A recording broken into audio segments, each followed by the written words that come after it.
we will go deep into the realm of the unknown and question everything as we search for the truth. We will explore the possibility of countless phenomena within the ultra-spectrum, and together we will learn that it is all connected. This podcast is brought to you by the Experiencer Support Association, and it is a live stream broadcast. If you have a question, send me a super chat or become a YouTube member. This podcast is brought to you by the Experiencer Support Association. Take a seat, relax, get ready, and welcome to Beyond the Tinfoil Hat.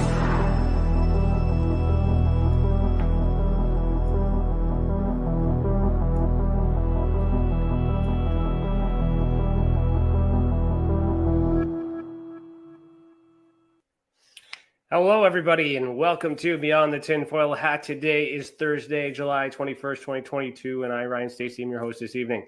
I'm a licensed private investigator, a citizen journalist, and the director of investigations for the Experiencer Support Association. I'm also the former national chief investigator for MUFON Canada and the former international field investigator trainer for MUFON in general. Welcome to the channel, and thank you for joining us this evening. Remember to super chat, click the $ next to your name in the comment box, and if you're on Rockfin, please send us a tip. Greatly appreciated. Tonight's theme is current anomalies, events, and news. Our guest for season 4, episode number 25, is Aliengirl111, also known as Amy. Amy is the host of the YouTube channel Aliengirl111, a channel dedicated to surveying current events and people in the UFO community. Amy goes live every morning, Monday through Friday, at 5 a.m. Mountain Standard Time and 7 a.m. Eastern Standard Time, with her daily show, Good Morning UFO. I like that title. She has a master's degree in library and information science, specializing in college-level research, and lives in New Mexico in the United States of America, which is the heart of alien country. Aliengirl111 has interviewed many people in the UFO disclosure movement, including Alex Dietrich, Erica Lukes, Anjali, Rich Giordano, Michael Schratt, Cristina Gomez, and more. You can find all her links in the banner below, as well as in the description. And she has a link tree. So linktr.ee/aliengirl111. So Amy, put on your tinfoil hat. We're about to go down a rabbit hole. How you doing? Good to see you. Thank you so much for having me on. Yeah, you're welcome. Thanks for being here. Awesome. So before we got in here, you said you were like super nervous. You want to tell me why? Yes. You want to tell them what you told me? I'll tell them. It's because of them. Icebreaker. It's because of them. The energy, I just tend to be very sensitive to it. So when there's lots of especially just the live chat phenomenon, if you want to talk about phenomena, I don't know but I just said that. I think there's a lot of psychic energy associated with the network of things that we're all working on as a community. So when I go live, all the time, from the first time I went live, and there was only a person in the chat, and it was Renee Cruz. Renee, if you're here, what's up? But that was a big moment, just to be able to connect with people. And the longer I do it, the more people I connect with. And it's an expansive experience that I'm incredibly grateful for. So that's why I get a little nervous. But now that we're live and we're doing it, I'm excited and I'm in the moment. Perfect. Good. All right. So we're going to start with the, you got nothing to worry about. So we're going to start with the icebreaker question from CC. So let me just play the jingle here. 1 second.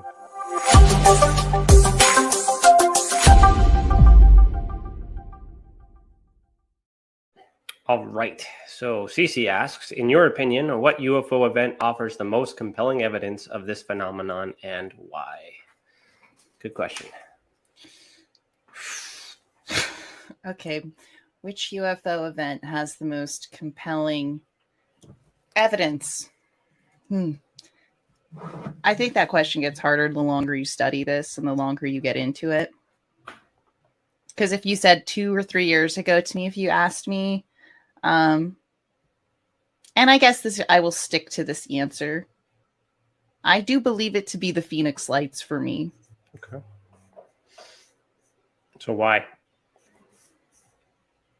I don't want to discount the thousands of people who saw it. nor Governor Fife, right? Was he governor or was he was governor? Fife. He was the one who was the politician who ridiculed the people of Phoenix when they said they saw something.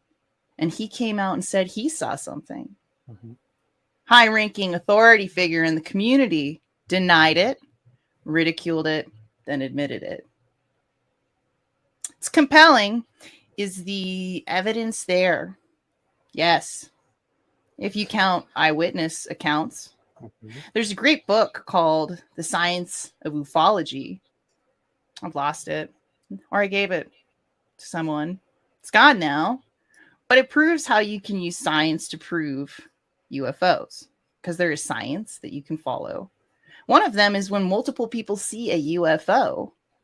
If more than one person sees a specific UFO, it becomes more and more like important to talk about and for people to actually. So there was tons of footage of the Phoenix lights, tons of citizens, not just drunks in the street. It was people running the society of Phoenix.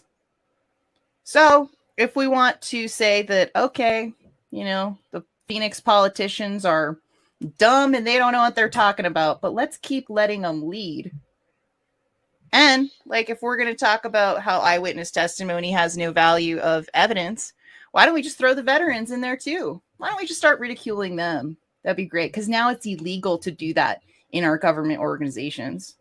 So I know the Phoenix Lights may not have the most evidence, but from what I know of what I've heard about that and what I've heard people talk about and say that they've seen, it's one of those things. And I'm at the point now where I've been looking over it and come across so many things that like I'm willing to say I don't know about everything. Like I don't know about the Phoenix Lights. I want to continue to be open-minded. But where did I stop with researching the Phoenix Lights? Really, I think I've tried to grab onto every piece of evidence associated with it when I really think about it. When I really think about it, like everything I could find. It's kind of like, you know, timelines. I know the timelines are off for some people in terms of when he made the call to, you know, I don't know. So I don't know. That's the one that gets me. And it's just so annoying that we can't find more evidence for it. Like actual scientific evidence. That's the one who's pushed where they're like, oh, those thousands of people didn't know what they were talking about. And it's like, I don't think that's right. And you get people, it's a DMT bomb.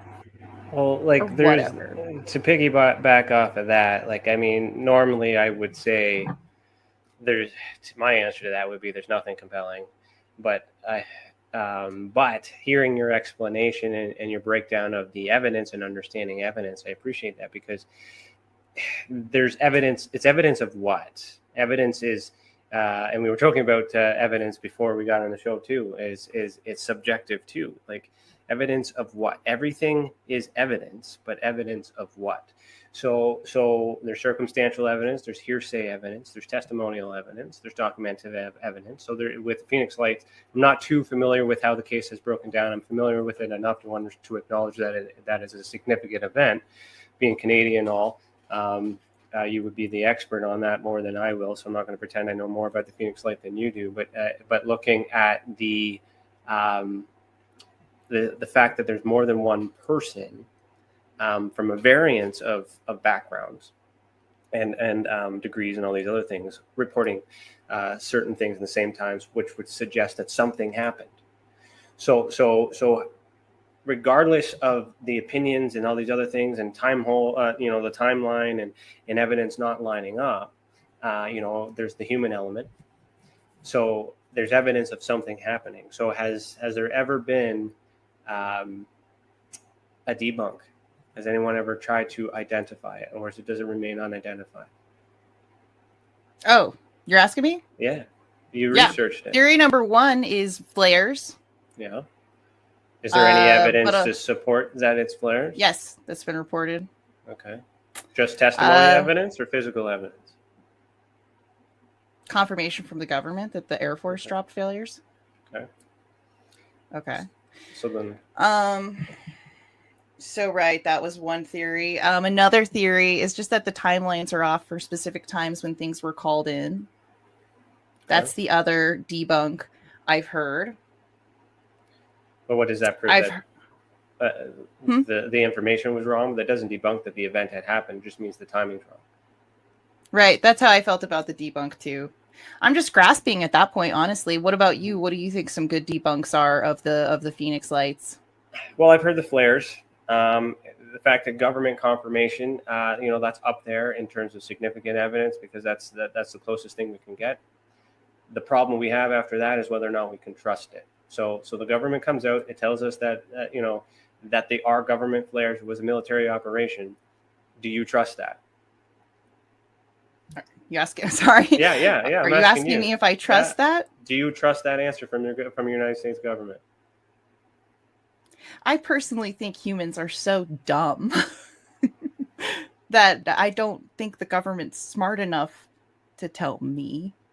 I think it's better if I go find the smartest people I know, talk to them. What I'm saying is they provided an answer. The government provided an answer, correct?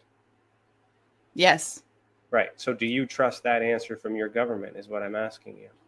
No, the government has made, like I said, they're just too dumb. So like they could say it is, it isn't. They could blame it on being dumb. They could blame it on being admin. They could blame it on all sorts of different issues. There's so many issues. There's so many dysfunctional issues in organizations all the time. It's not that I don't trust the government. I don't trust how humans can organize things. So I guess you could say, no, I don't trust the government. I don't trust any organization if I don't see through how they're operating it. And I don't know how the U.S. government's being operated if I look in terms of the money that's being put into the black budget. So is it still possible that it might be true, even though you have valid reasons not to trust the government? Sure, why not? Right. So then case closed? Or no. It's still UFO? Because you have belief? Because the number... Okay. What do you believe happened? You are inquisitive. Hey, you wanted a challenge. So I've got an answer for everything, yeah. Ryan. All right. Okay. When I went to the UFO Disclosure Symposium in Vernal, Utah, there was a debate between Jaime Maussan, a very prominent in all the Spanish-speaking countries in the world ufologist. A lot of people... I mean, they found some things on him that were not right, but that happened that weren't real or whatever. We could get into that if you like, but we won't. Point is, a lot of people say he's fraud, right? Stuff he puts out there ain't real. He knows it, right? Subjective. Does he know it or does he believe it's real? Who knows? Then we got Avi Loeb on the other side of this debate.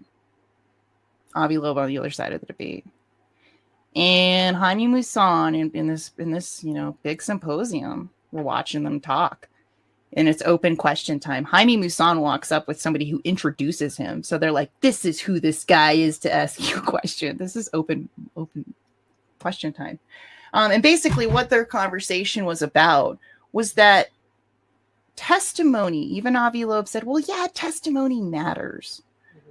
And what matters isn't what the testimonies are so much. It matters the number of testimonies is quantifiable. It's a quantifiable number. It's just like a survey. You take surveys for psychology. You fill in some bubbles. That's quantifiable to say, how do you feel on a scale of 0 to 10 today when you took this medication? That's quantifiable. That's a survey in some ways. Right? Like that's a number that you could put into an academic study, into all sorts of different things. So what makes the Phoenix Lights compelling is the amount of people who saw it, who would have said that, and there's a lot of people who saw it. It's a lot of people who saw it. Same with Chicago O'Hare. But I was looking at O'Hare, Josh and Artemis were ripping it apart the other day, but that one's still compelling to me because of the people, I don't know. It's all so hard, but at the end, I don't know, Ryan. But see, this is where you're not alone, because just as much as there's multiple witnesses, there's multiple beliefs, whether or not they accept that same truth from the same government. And you wouldn't be the only person in the world to think that the government is withholding information or lying. And then, but the problem is there's so many UFO events with different variants of information. Roswell is another example. All these other things. That's closer to home. We get various bits and pieces of all these different events. But is it not possible that they're telling the truth sometimes? The government's telling the truth sometimes? Yeah. Sure, why not? Yeah, of course. I mean, they have to, at least sometimes. About the Phoenix Lights, though, them being flared. I just don't think people are that smart to create an organization that smart to actually dupe people that way. I think it's one person telling another about the flares. We don't know who's on top. Mm-hmm. We don't know who's on top. Mm-hmm. We don't. It's interesting. So we can stack the testimony evidence, and then we all come to a conclusion, and we all have a belief, and we share that belief. But are we right, or any different? See, there's a reason why I'm asking these questions. There's a little psychological game here, is just to show that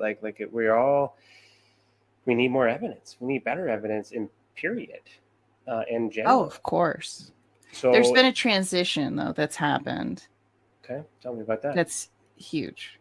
It happened when all the hugest transition, I would say, was probably the New York Times 2019. That was a big moment. But more than anything, I would say April of 2020 really hit. And that's kind of before that, if there was footage that was questionable or a YouTube video that looked really cool as UFO and it got 27 million views, all of us UFO folk would be awesome. Because before then, it wasn't real like it is now. So we started these fanships, right? I've been watching Third Phase of Moon for 10 years, something like that. I've been watching all these shows like Alien Addict. Goodness, I could go on and on. Linda Moulton Howe. All these shows for years and years and years. And I love it. That's why I love Linda. She's there's an alien, right? Pre-April 2020, it didn't matter. Didn't matter that I liked listening to Linda Moulton Howe talk about the Venusians. Didn't matter if I got into it. This was all wacky stuff. Who cares? I'll listen to Corey Good for 20 hours. This is entertaining. It was so wild. Then that moment happened, right? April of 2020. And people had to get real about it. But we still have all these other UFO celebrities, right? And Avi Loeb came after April of 2020. He published Extraterrestrial by Avi Loeb after that time. Okay, so Avi Loeb is post that time. All those other UFO celebs early on, I don't know if it was Dolan or Nick Pope or somebody, I don't know, but they were saying that birds could be extraterrestrial spies and the things that they come up with, and you're that was cool, post, before April of 2020. That made sense. Why not? Let's take a wild ride.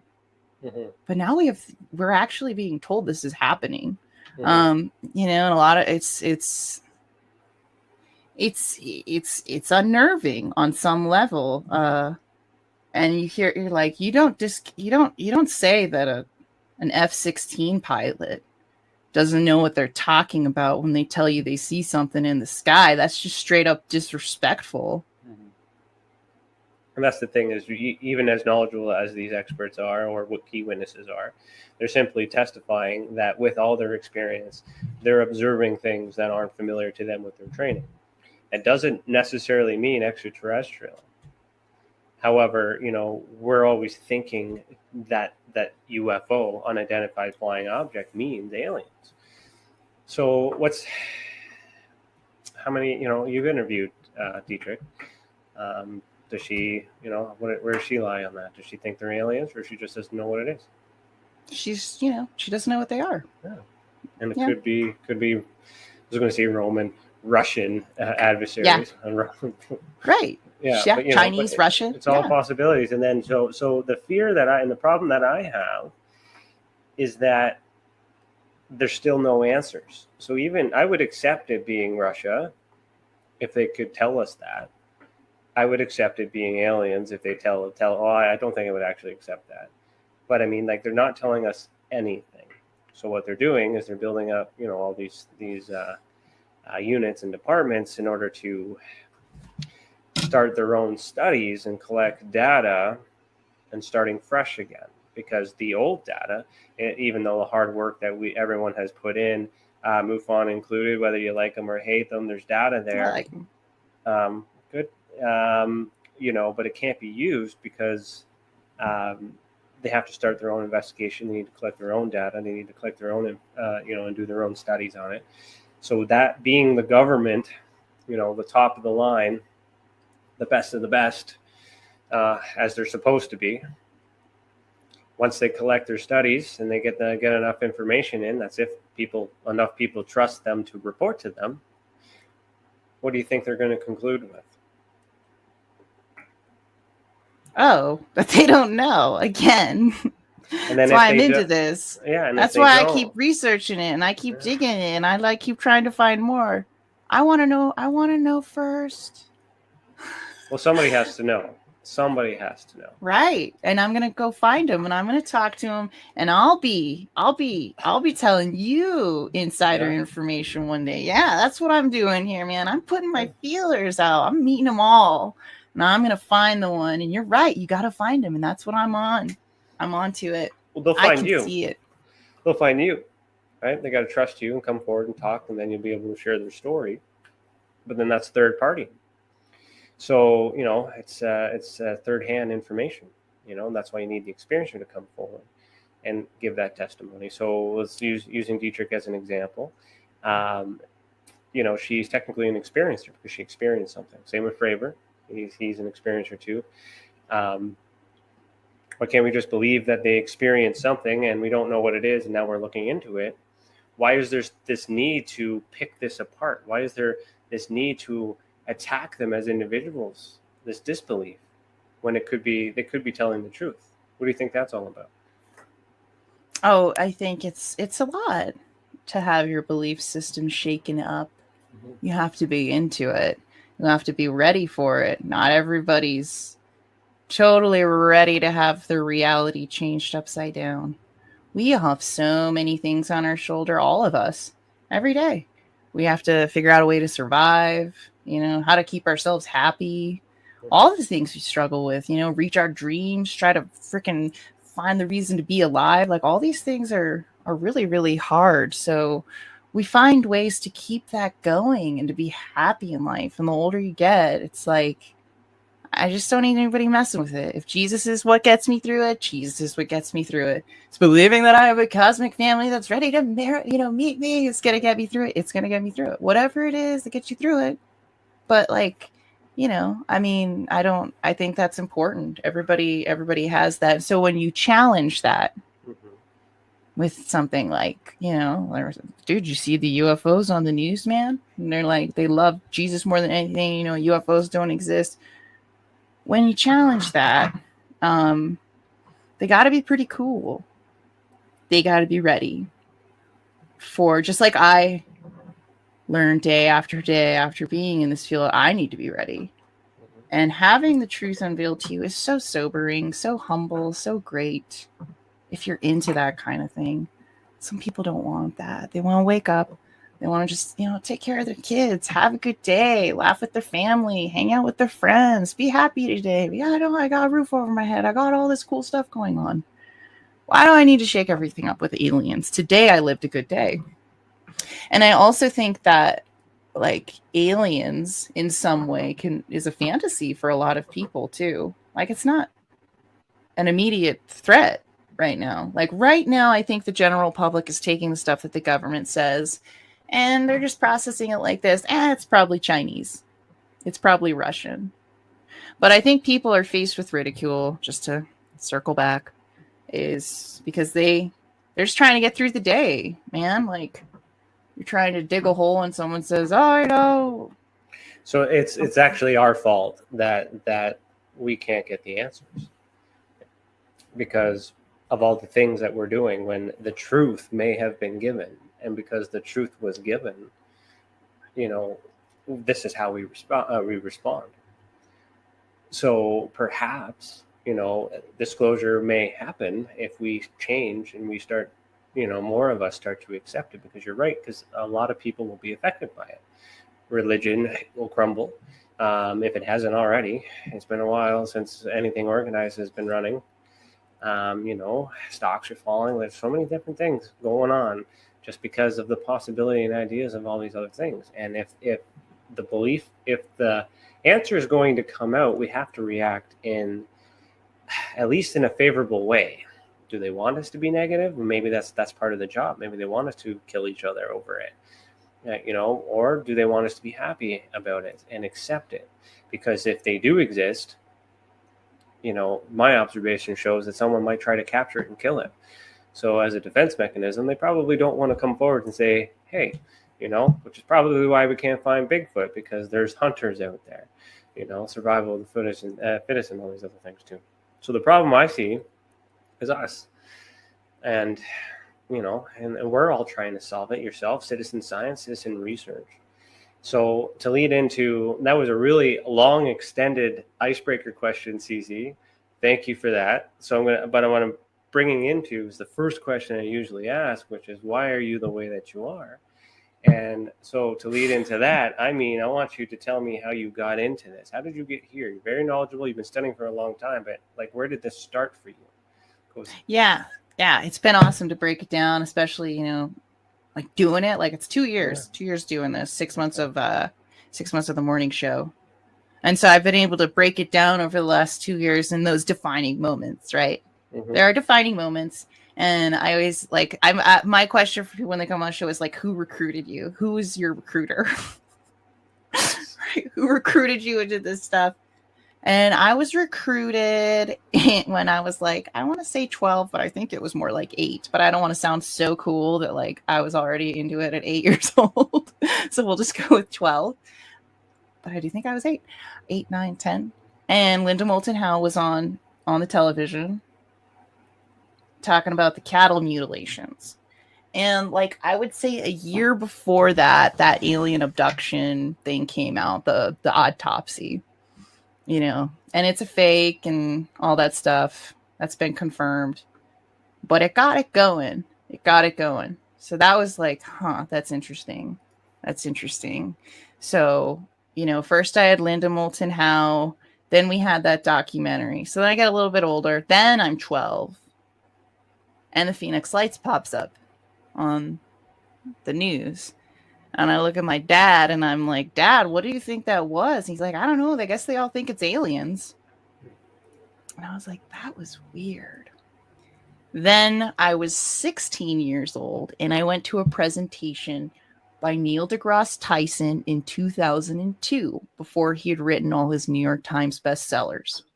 I was able to get in line to talk with him, and there was only a line of 3 people. I didn't have to wait very long to talk to him. And I grew up in New Mexico, Roswell.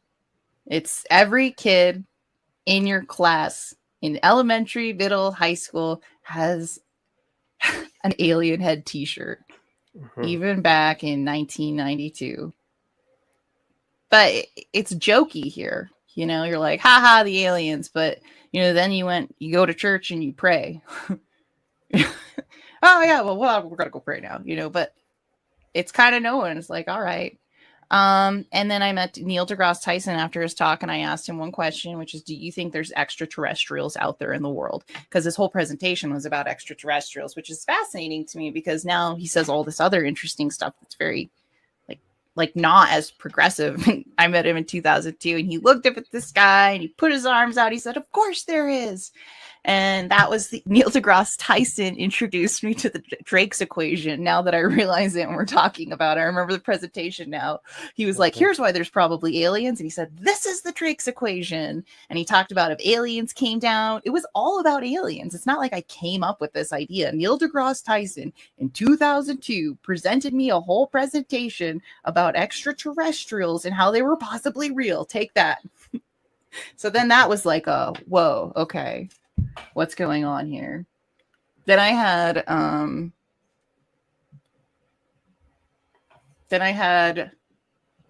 a sighting in 2013.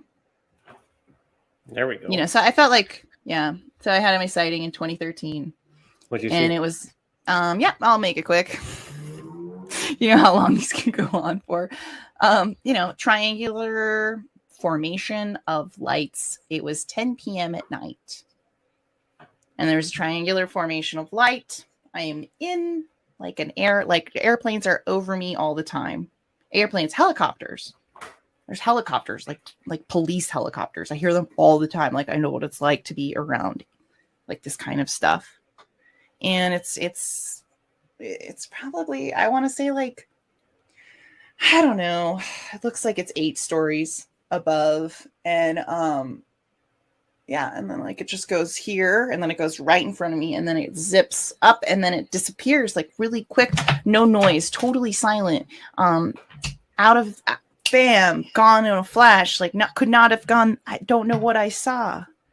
And my experience was only like 12 seconds. And I used to always say, Amy, you can't just talk about it. But I talked to a lot of experiencers. I try to be very supportive. So they're very supportive of me, right? They're like, yes, talk about it, Amy. And I'm like, okay, this is what happened.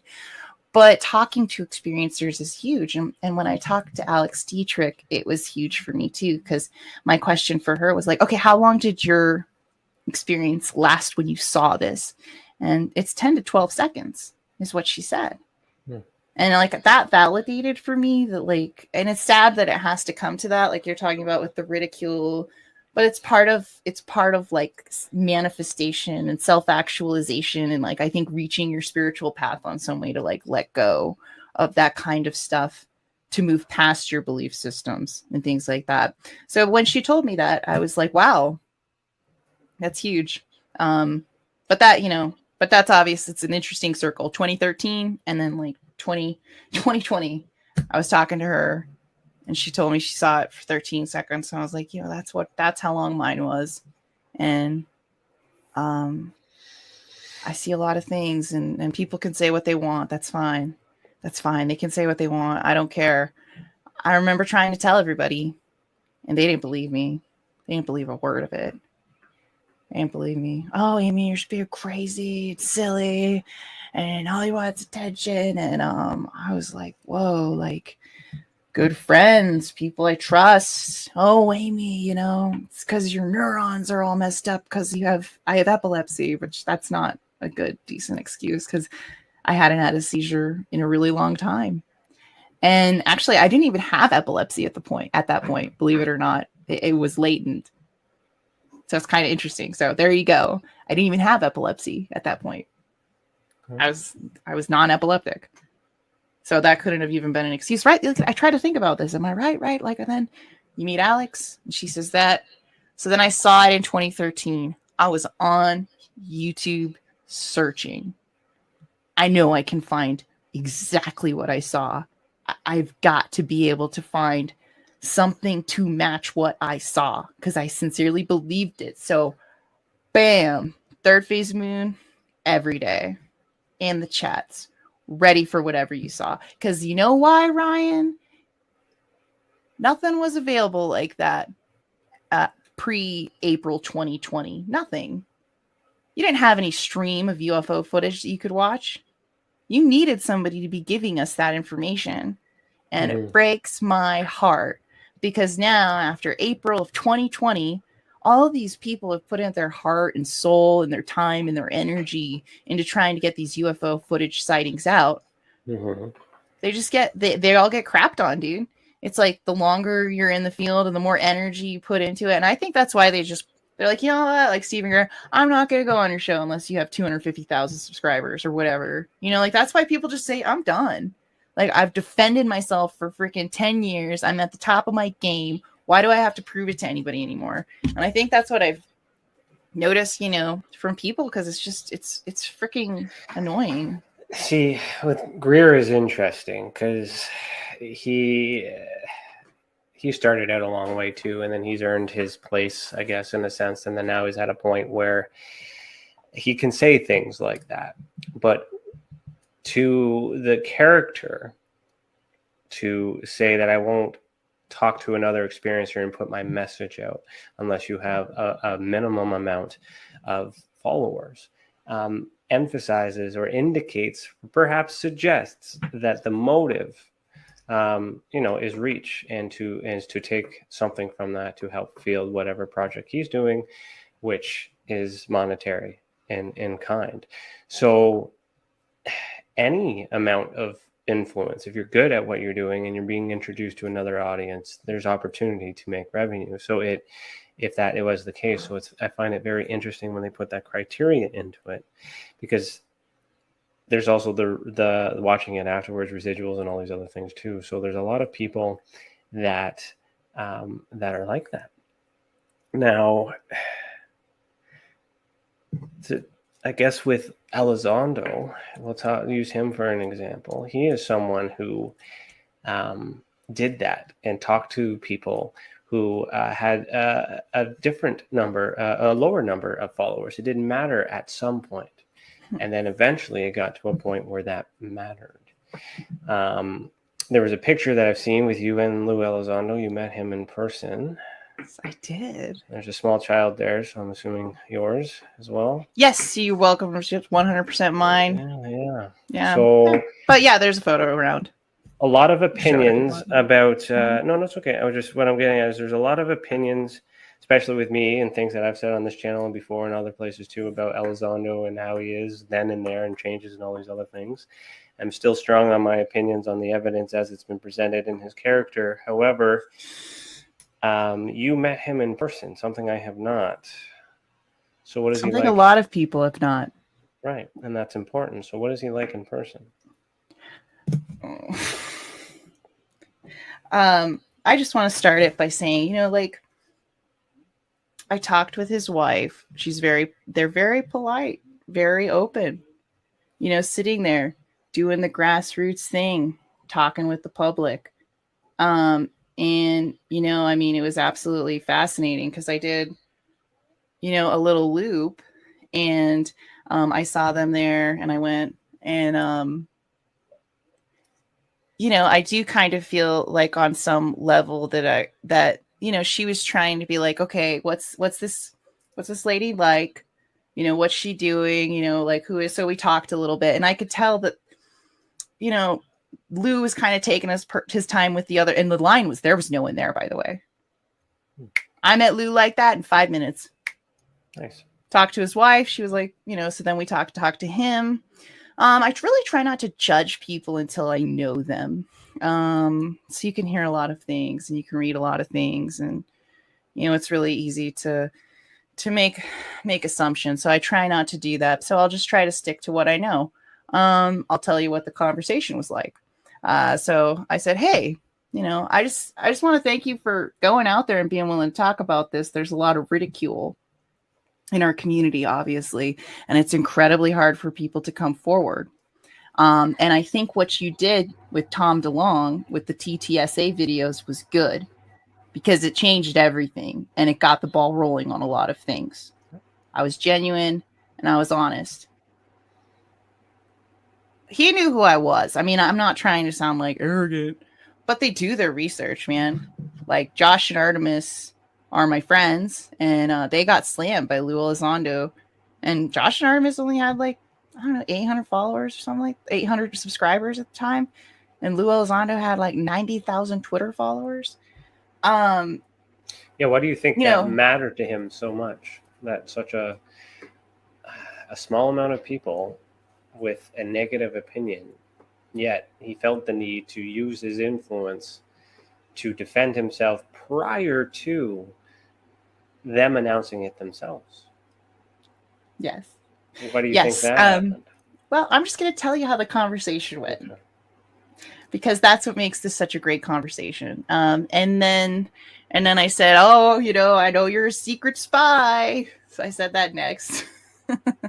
And he was like, hee, yeah, or whatever, we're just fucking around, messing around. What else is there to say? You secret spy, because he wants to gain our trust. That's a good point that he wants whoever he thinks running the show, whether it be Elizondo or he's working for the government or defense contractors or whatever other theories are out there. We are still each individual humans. He's not just some and that's the thing they puppet. forget. You know, like you look. feelings I look too. for empathy, man. Mhm. I look for empathy. Was in it people. present? Was it present? And Yes. You can only sense that when you meet Yes. them. That's what I'm getting at. And he had a wife who loved him and was right by his side, making sure everything was cool for him because he can build relationships. And that's what he's really good at. And then that was the other thing. I was like, damn, he's got that skill set. Relationship building.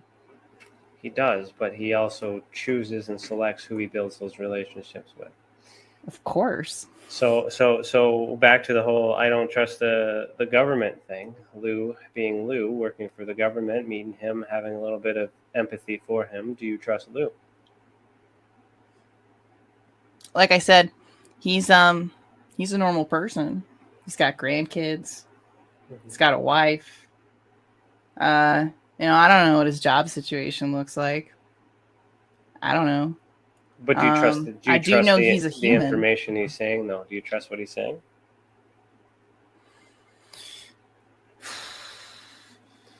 I think there's a line. Okay, there's a line. Mm-hmm. We love Greer, man. He went out there and he was like, he went to in 2001. He did the Disclosure Project, and he was like everybody's hero, right? We're like, yay, Greer, right? Like we're really excited about it. And then there's this tipping point where, like, at the next phase, their career, like, it's just like the ones I'm telling you about. Like, they kind of get a little bit far-reaching, and you don't blame them. You're getting into it. When you get into it, you get deeper down on some different rabbit holes other than other ones, So it's not shocking that they start kind of like trying to reach to, like, I'm a remote viewer, and Greer's like remote view, not Greer, but we have Elizondo, who kind of he quietly talks about remote viewing and how he might be, and alien hybrids, that the hybridization program is always hinted at with him, and as he goes on and on, there's just a lot more like, this is getting to be its own brand. Elizondo's becoming his own name. I think he stands on his own. And if he doesn't, I think he's got a bunch of people standing behind him who know he can do it. So that's what I think. That's what I gathered. It was a very celebrity vibe. I used to work at a TV station, and it was like that, let's put you on camera sort of persona, And so that was fascinating to me because I was like, yeah, man, this is the guy. It's called being, guy. Let's hire him. It's being marketable. Yes. Meaning, right? So if he's marketable and people are following the message, can it be trusted? Is it implanted? Is the message true and genuine? Sure, he's a genuine person and that's his job, and he's good at his job.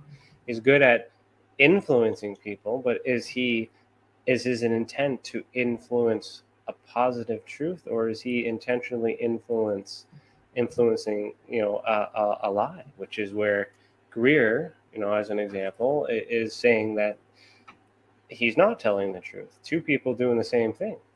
Yeah, fighting for they the both same got thing. Competing brands. But why? Like, is it a brand? Or yeah, exactly. Yes. Right. So the money is affected, which means if Lou has a problem with Greer, it means money is the motive. So if money is the motive for Elizondo, then he's no different than Greer. He's no different than us. He's no different than anybody else doing this, which doesn't really make him, in my opinion, more important other than helping get the ball rolling from the get-go, and that's it. Yeah. Anything past that, is godly, I guess, Messiah, and that's us to blame for that. It's our blame to give him the attention we do. If we disagree and we don't want him infiltrating our narrative or whatever, then why? He also could be telling the truth. So we need the government to confirm something, because then we'll know who's lying, and we'll know who's not. Also, and see, this is my pre-2020 mentality. I didn't care that Corey Good was talking about mean blue avians. I thought it was kind of cool. Okay? I don't care if it's all fake coming out of Elizondo's mouth. At this point, I don't care if it's all fake coming out of Greer's. They're pushing the ball. Mm-hmm. They're keeping the conversation going. You reach the bar for reptilians, suddenly people are like, I guess we should look at this Navy footage that kind of looks like it's going faster than anything we've ever seen. Because that's a big step of courage for them. And it also is what is, you know, when I try to be as open-minded as possible about it. So yeah, they're reaching, and they need to reach. I think most ufologists, people who are into this, we've got to reach. That's, if you're into it, isn't that kind of what you're supposed to be doing? Like figuring out what's going on here and there, and I'm like, okay, and then tell everybody this is what I figured out. Like, you know, that's kind of the fun of it. So, but just like Linda, you're like, some of this, I don't know about, you know, you mapping the stars and telling me which species comes from every star. I don't know.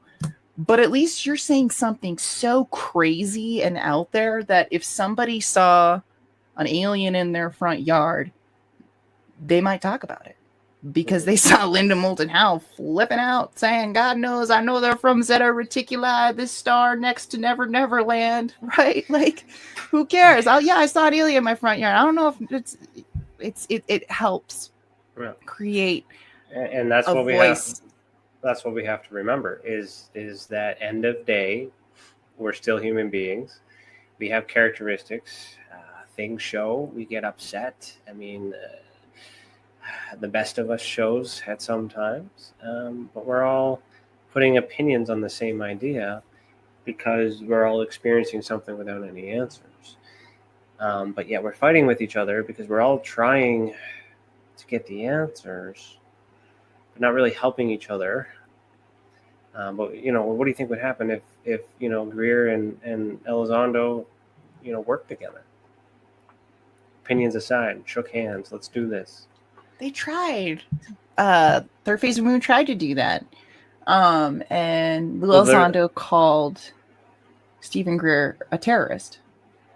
That's what happened. So an attempt was made by Third Phase of the Moon to mediate, but an attempt wasn't made between those two. You know, so good on Third Phase for the Moon for mediating, but it really was up to those two. So with someone in a position of power that's trying to do so much things and say all these, get all this influence, it's contradicting for them to also refuse the assistance of someone prior to them, generational, you know, more experienced. You think you would listen to them?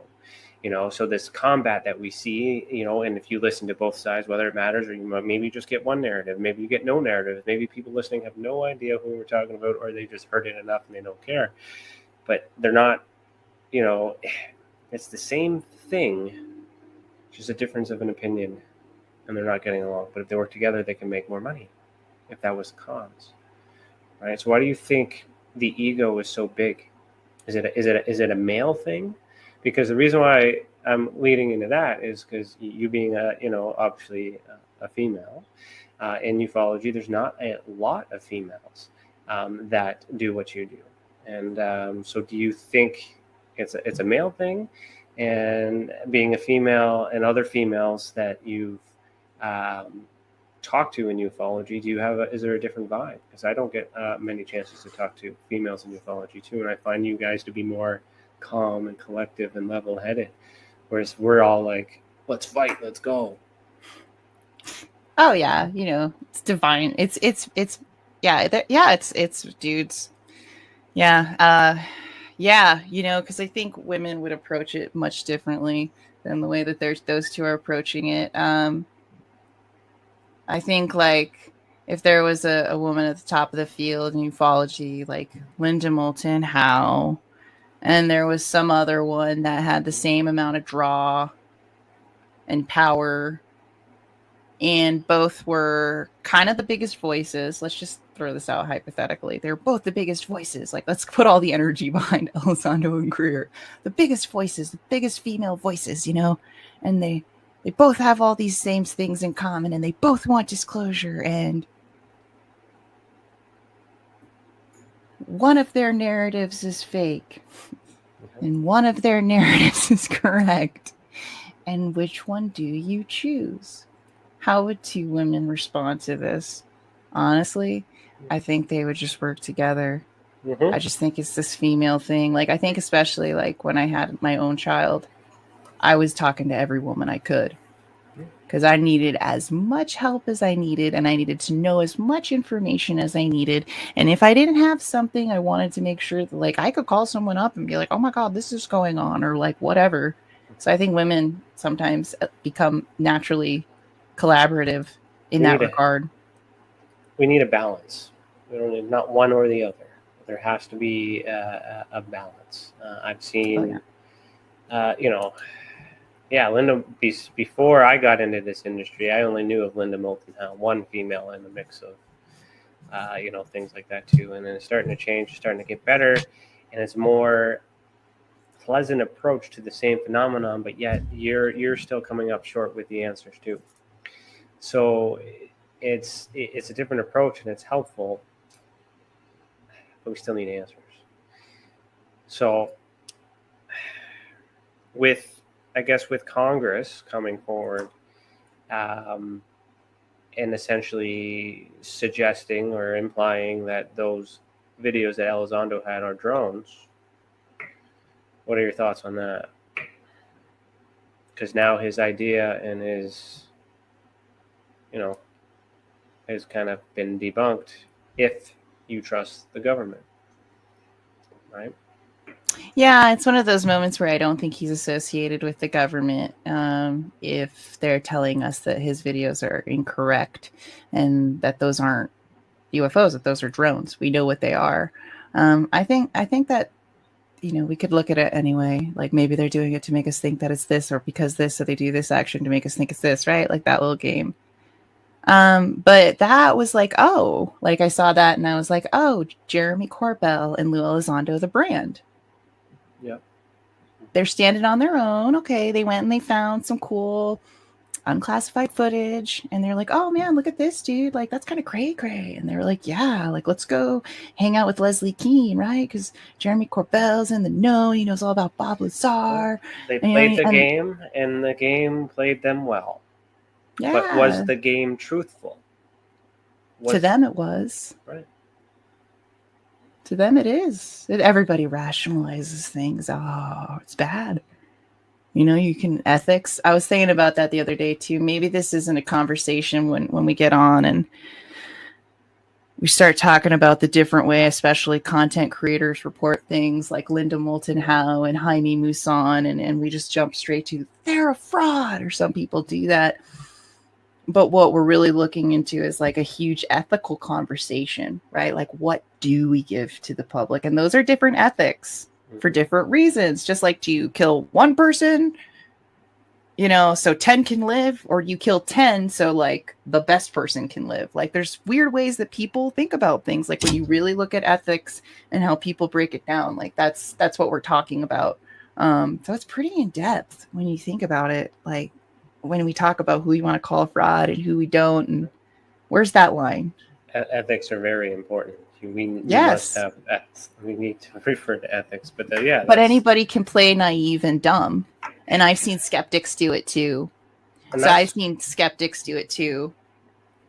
kind of why in my position, I have to try my best to be unbiased and play both sides, understand both sides, and figure out where the truth may be, taking a neutral approach, accepting all these things. And I lost my train of fucking thought. Where did that go?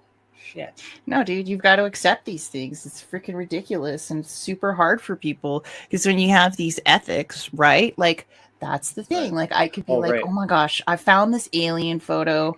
Mm-hmm. Like, let's say it's me. Let's do me. Somebody emails me tonight. And they send me a photo of a flippin' alien, right? Okay, cool. Whoa, Ryan, what's the first thing I'm going to do? Put it in queue for the show. Yep. I don't know what else to say. Is that ethical? I don't know. No, I do know because I've thought it through. Well, if they give you consent to do it, then it's fine. They gave it to you. I don't know what it is. Here it is. Here's the photo. Yeah. Here's what it is. Yeah. I'm not putting like, the government and all these things are covered. No, but I also think there's value in speed. I think the sooner something comes out, the sooner you can get the information, the faster you can go. And you're like, okay, I'm ready for this. Like Linda Moulton Howe was already talking about how coronavirus was a neurological thing for a while. And now it's kind of been proven like two people yesterday, I got brain fog or whatever, so we can look at Linda Moulton Howe and say, oh, she believes in all this serious stuff and all these star systems and these different species. Or we can look at Linda Moulton Howe and talk about what she was right about, which is almost just as scary. Like if you look at why don't we Google that? What was Linda Moulton Howe right about? What was Stephen Greer right about? The reason we follow these people because they were right at one point, and that's why we're still interested in what they're saying, regardless of whatever the hell they're saying. Maybe we'll find one little factoid in whatever the hell's going on with them these days, and that's what we hope for. That's why we still listen to them. In order to sell a lie, there has to be a truth. So it will always start true. But do you think over time and over the years they become compromised because they realize that how easy it is with their influence to make money off of this? It's not like that in their brain. Well, you don't know that if you're speaking for them. Right? I mean, okay, it's not. Yeah, I guess you're right, but it's not. I don't think that's like that for some people. Well, that's what we're just talking about ethics. It's hard, right? Because at some point things change, you evolve. Next, you lose your job and you got to do something. It's the only thing you got. Maybe you have some PTSD from the army and things like that. You got to do something to fill your cup. And then you're trying to do the best you can with your beliefs. And then you got someone trashing on you and then you lose it. And then you leave. So you don't, things like that, like that's the human characteristic. And the fight that we all have to figure out what it may be, what about belief? We need this fight is to get global confirmation. What about personal belief? If you're fighting to get confirmation, for the whole world, for your audience, for everything else. But if you had all the information in front of you right now, what do you believe? What's going on? What's the truth for you? The aliens are real. They're out there, dude. There's people just like you and me right now somewhere else talking the same thing, like light years away. Yeah. Maybe not humans, but maybe humans. I think they're out there. I think there's more humans out there than we think. That's what I think. I think the universe is so big. I could say so many crazy things. Mm-hmm. Maybe right next door we'll buy some reptilians. I don't know. Do you know? So then why fight? Why fight for the truth? If you're already content, you're happy, you know the answers, and you're good to go. Why do you continue to do what you're doing? Because I want to know. I want to know. I want to be able to celebrate this new beginning with the rest of humanity. Mm-hmm. When it comes out, I want to be there. It's exciting, though. And even if I'm not there, like I want to just like, I want people to remember that they could believe and remember what it was like. And it's just like, it's going to be so much cooler than even pre-internet. And we talk about, the internet got invented. Like, it's going to be so amazing. And when it happens, it's going to be good. And they're prepping us well. I think it's a good prep. We're prepped. We're ready. They got it. We're ready to do this. They're ready to show it. It's going to happen sooner or later. And when it happens, I'll be like, man, this human experience is pretty damn cool. And I want to be there for that. So that's why I keep doing it. Because maybe it'll happen before I'm dead. Maybe it won't. It's addictive. It's very addictive. I've had ups and downs. I've sacrificed a lot myself. There's been rough days too. But I mean, it's the people that are watching us right now that need us to give them the answers that we don't have. And I think I do it for the people. And I think you do it too. Yeah, definitely for the people. We'll pause right here, but we'll continue after a message from our sponsors. If you're listening to the audio-only version, head over to youtube.com/Experience Your Support Association. You will see the video that goes with the audio. You're listening to Beyond the Tinfoil Hat, a podcast by the Experience Your Support Association, and we will be right back. It's your business. It's your property. Your assets are worth protecting. Blacklight Investigative and Surveillance Services specializes in patrolling and inspecting residential or commercial property against fire, theft, vandalism, terrorism, and illegal activity. People and buildings are monitored to prevent crime. Keep your property, your people, and your assets safe from threat. Our elite staff are dual licensed private investigators and security guards. Blacklight Investigative and Surveillance Services. Go to blacklightiss.com.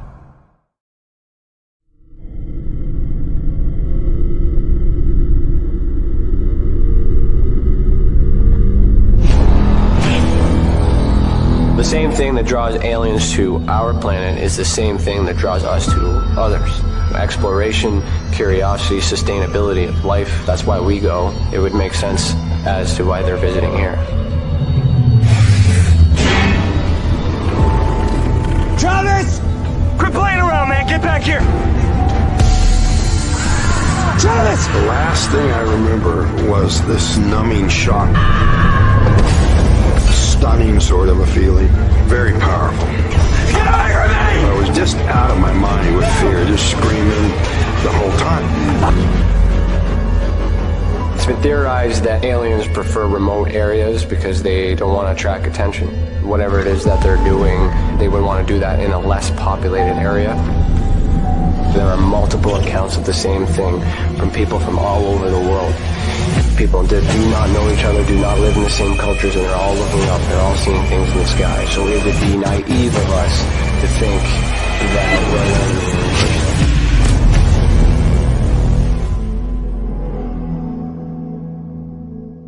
Ryan is one of Canada's leading new UFO investigators.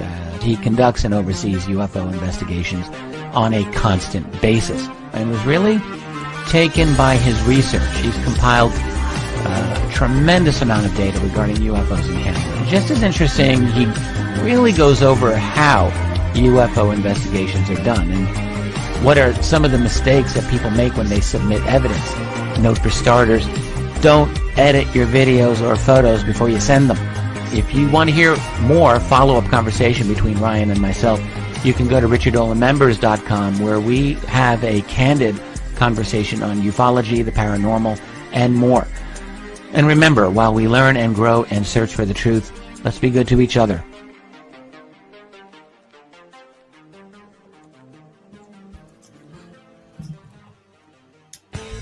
Welcome to the Observation Deck, a state-of-the-art, one-of-a-kind virtual platform that takes video conferencing to the next level by using avatars to navigate a campus, just like you would in real life. First, you install the application and design your very own unique avatar. Then you're free to explore the various areas of the campus at any time from anywhere. There's so many areas and activities to choose from on the platform. There's a 1,000-seat auditorium, a large expo hall, a movie theater, a nightclub, an art gallery, and even a beach. Come attend a conference or take a class or hear a lecture. Meet new friends and interact directly with presenters. It's all right here on the incredible Observation Deck campus. Where in the world will you go?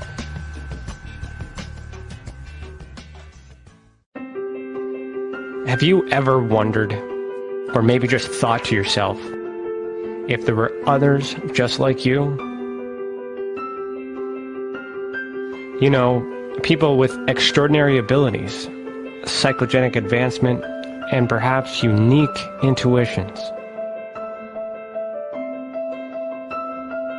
Maybe you just wondered if there were other people who experienced unimaginable, unexplained, or even unusual and paranormal events.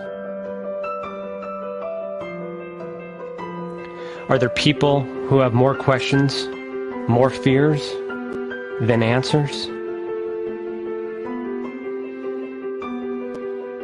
Well, you're not alone. You've never been alone. We believe you. Sign up for EA today by going to tesacan.org/EA. That's TESACAN.org/EA.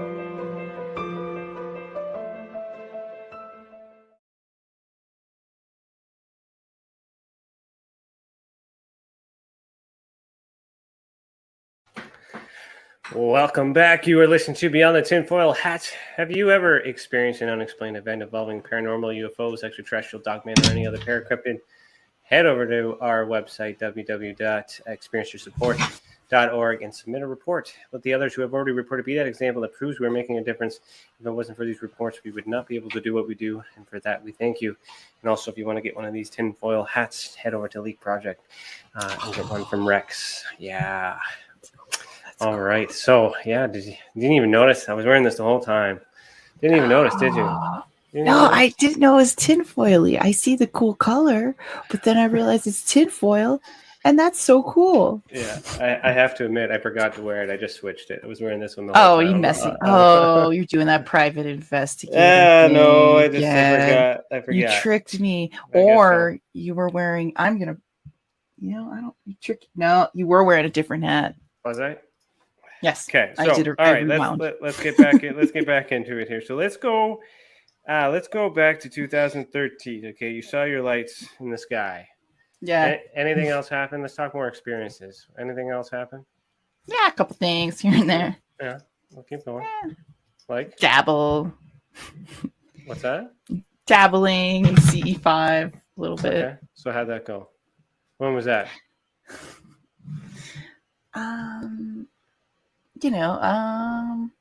The big one was the one that started the show, which I believe was 6 years ago. Okay. Because I got a picture of it, of a little tiny dot in the sky when I did the CE5. Okay. So that was one. Okay. You don't have to share if you don't want to. I'm just asking. It's a lot. Okay. It's a lot. No, I'm here to share. Yeah, but it comes down to the I don't know thing, right? Mm-hmm. So what was There's a lot of things I don't know. What was the CE5 thing for you? What was that like? That experience? Not just seeing something, getting in that state of mind. You do the meditation. You think about like peace and love and unity. And then we all done it, I'm sure. Look up in the sky and see if you see something. And then one day on a global CE5 initiative day, because Stephen Greer has a mailing list and he sends an email. Maybe you're familiar with it, but he has global initiatives once a month. Okay. And he puts it on an email chain. And what ends up happening is like they'll say, okay, July 2nd is CE5. July 2nd is CE5 day, right? Mm-hmm. And then so that was one of those days, and I looked up in the sky and I saw this little dot and I took a picture, and it was just very strange. Did the dot do anything, or was it just there? It was stationary, which is kind of what makes me like, I don't know. I don't know what it could have been. You know what I mean? I don't know what it could have been. But I talked to a lot of experiencers, and, you kind of just, when they're like, just be free, just talk about it, which I think is also like the feminine aspect of the field. I think women are very much more open to be like, tell me what happened. Tell me how you felt. What did it think like? What was it like? Like we're just, there's just something about divinely feminine. And, everybody's like, some people are non-binary, all sorts of different things, but, there's a divine masculine, divine feminine sort of energy to everything. And I think like the divine feminine nature of ufology is very like, let's talk about the experience, right? And the experience can be all sorts of different things in all sorts of different ways. And, yeah. And so for me, it was like, wow, that was fascinating. Uploaded it on the internet. Yeah, but I don't know. I can't say what it was. I can't say what it wasn't. Anyway, I don't know. It's tough. You start doing it more and more and more, and you start second guessing yourself. Like I start second guessing myself on so many of these things that like I was on board with that train. Yeah. And I was like, I believe this 100%. And then to learn, and you do the research, and it's not true, and that's what I say is like, cause we had a flat earther on our show like 2 days ago. He was losing it, man. He's losing it lately. Moonlicked. We love you, dude, but flipping out. He made some meme about me today. I couldn't understand it. He wrote it in German. I didn't know that Moonlick was a flat earther. If I knew that earlier, him and I might have gotten along a little bit longer. You're a flat earther? I dabble. Yeah. Tell me more. We'll get into that later. That's at the end of the show. No, you can't mess with me like that. You're a flat earther. I am unsure where I reside in the multiple theories of what shape the Earth may or may not be, because there's not enough evidence on either side to conclude. Okay, I know what category to put you into now. Yeah. So I'm neither, I don't know what shape the Earth is. However, I tend to believe a lot of the associated facts that would suggest that the shape as presented is not accurate. And then we'll just leave it at that. Okay. You know, yeah, I don't know, but I'm looking into it. No, I respect that. That's interesting to me. I'd love to hear more about it sometime. You know, like, yeah, well, I'm open to it. If the Earth is flat, tell me. I just don't get the facts that I need. I need a fact for me to take that jump. See, but do you have a fact? I know it's theory. It's all theory. It's all theory. But there are theories, you know, and a theory becomes stronger the more people support it. That's what makes E equals MC squared, you know, a good theory. Again, it depends on how you build the case, right? So if we get back into this whole, like, we have pieces of evidence, and then we have opinions, and then we have people fighting each other over these different theories and opinions. The flat Earth movement, you know, is no different in that sense, because there's, you know, a flat Earth versus a globe Earth, you know, or round Earth, ball Earth, whatever you want to call it. You know, there's still arguments on either side, but yet it's still theory. We have science that would suggest it being a certain way, but yet majority of the people are not astronauts and can't confirm. And some of these same people also don't trust NASA, you know, in general. So, you know, to trust them with something and then to trust them with other things, it's hard. It's complicated. So that's where I find myself when I dabble into that, because I share the idea that the government isn't always truthful, and there's missing information, and there are certain circumstantial things that get in the way to build the case to suggest that they're not telling us anything or the truth. Being on a flat Earth or a round Earth really doesn't make a difference. But the problem with the interesting thing with the flat Earth model would suggest that there's more land on this planet that we don't have access to, which means more minerals, more resources, all these things, which is depriving us of resources while we're dying on this planet. So there's a lot of other things associated with the idea of us being in a bubble, because we're prevented from doing all these things and nuclear control and all these other things. So it's all circumstantial stuff, but it's all the same shit. And what I mean is there's distrust in the government, there's misinformation, there's disinformation, there's activists trying to prove that the moon landing is fake, right? Flat earthers have a lot of research that suggests that the moon landing is fake. So do UFOs, ufologists. If they were to work, it's good data. I've seen the evidence. But they use with that. They use the same information to suggest their other theories. So because the moon landing is fake, there must be something on the moon, aliens, blah, blah, blah, blah. Because the moon landing is fake, the Earth must be flat. So they're using a fact and associating these alternative theories based on interpretation from the Bible and other things like that too. So it's the reason why I enjoy that movement, because of the intelligence that comes from that community. There are a lot of smart people there that have done the research and have the background and things like that too. It supports research in the UFO community because they're fighting the same beast, and that is to overthrow and disprove that the government is, telling the truth. So if you can take the information from both sides, put it all together, walk that middle line, some of these flat earthers might have answers to solve the riddles with ufology and vice versa, even though they don't communicate with each other. So another subject would be is how about paranormal? So what is your views on paranormal activity? Yeah, I mean, I think we're all psychically connected. I actually very excitedly, I don't know, I'm a big fan of this TV show called Hollywood Medium with Tyler Henry. And he's a psychic, and it's really cool because he's one of the best psychics in the world. And so he communicates with the dead, and he's got like a wait list. I don't know, like 500,000 people. It takes years and years and years to go see him, right? And when I watch these shows and he talks about channeling the dead, it gives me some peace. Like, I feel like I have an idea of what I'm in store for, what we're all in store for. So paranormal is And I connected think, to. Sorry, go ahead. Go ahead. Oh yeah, no, consciousness. Yeah, kind of the consciousness theory. Yeah, how can it not be? If consciousness run the craft, then who's to say consciousness can't create paranormal activity? It's magic on both sides. It just happens to be real, right? So is paranormal and have any place in ufology? Yeah, I think that's why.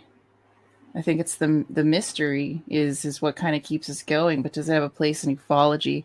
That's hard for me because I consider myself like sensitive to different energies and stuff like that. So yeah, I think it would on some level. Like, what does the word paranormal mean? Like just I would put psychics in that category.